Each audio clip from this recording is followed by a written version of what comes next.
Hey guys, welcome to the Massive Iron Channel. I'm Steve Shaw. In this video, I'm going to give you everything you need to know about periodization. Do you need it?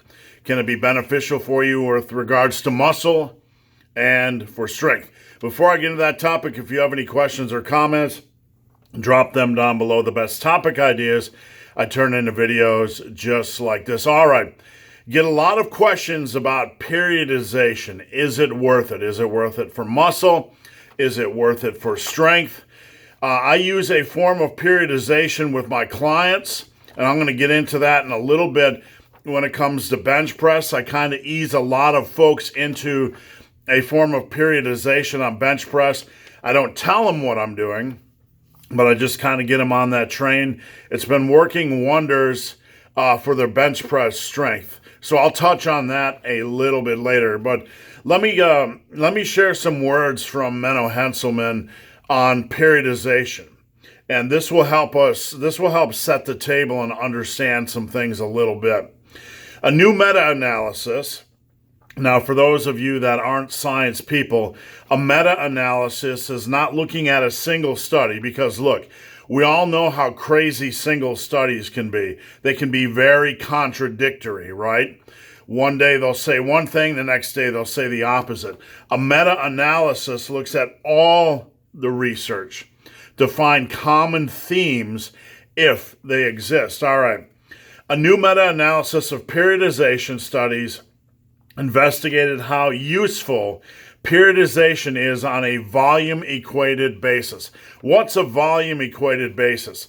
That means when the volume is equal over the course of a week or a month or whatever. So we know that volume of sets in work is equal. Therefore, we have a better basis or foundation to study or to look at this meta-analysis or to take this meta-analysis seriously.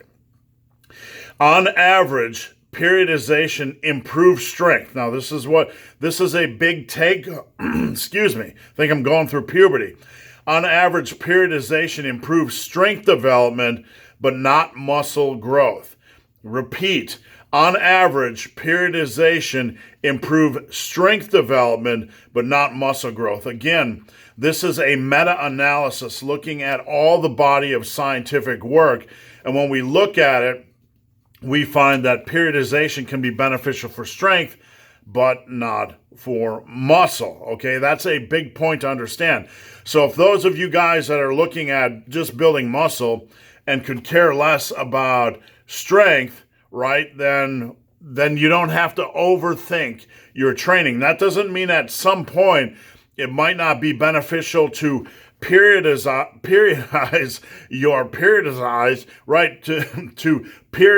your training so you're not training as intense every week. Look, you get to really strong strength levels, and periodization can have benefits to prevent injury because you're not pushing hard and heavy every week. There's something called nonlinear periodization, where basically you can push hard and push for PRs and push for progress one week, and then maybe the next week back off and do volume or rest pause work.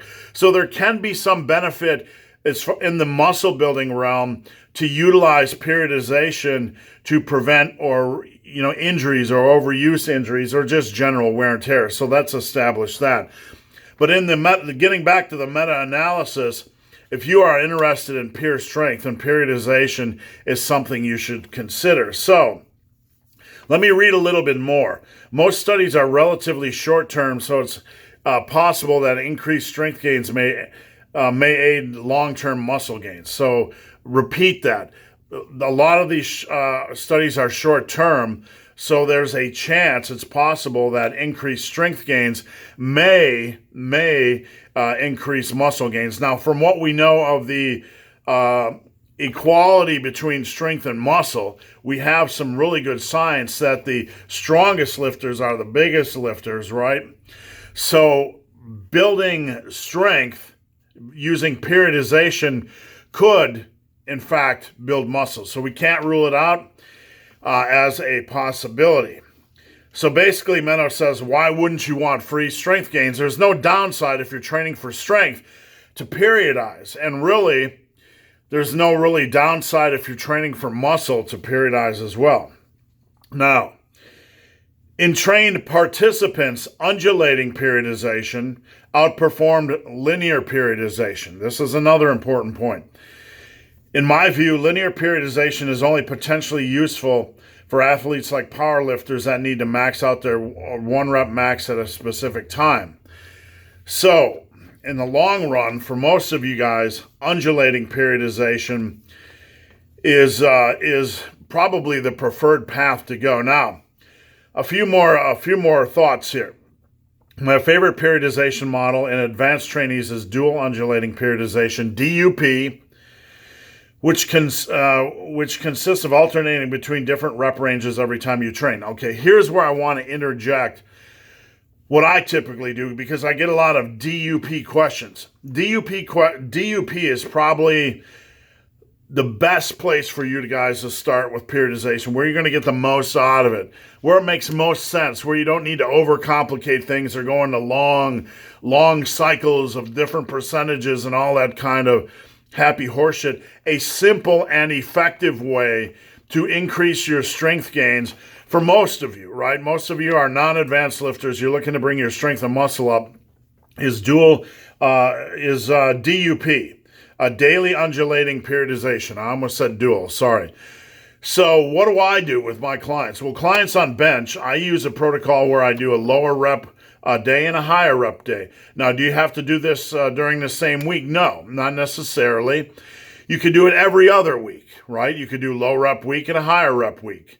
I made a video yesterday detailing a protocol, of how to progress, called Creeping Death, and it has low reps and has high reps, and you can utilize something like that.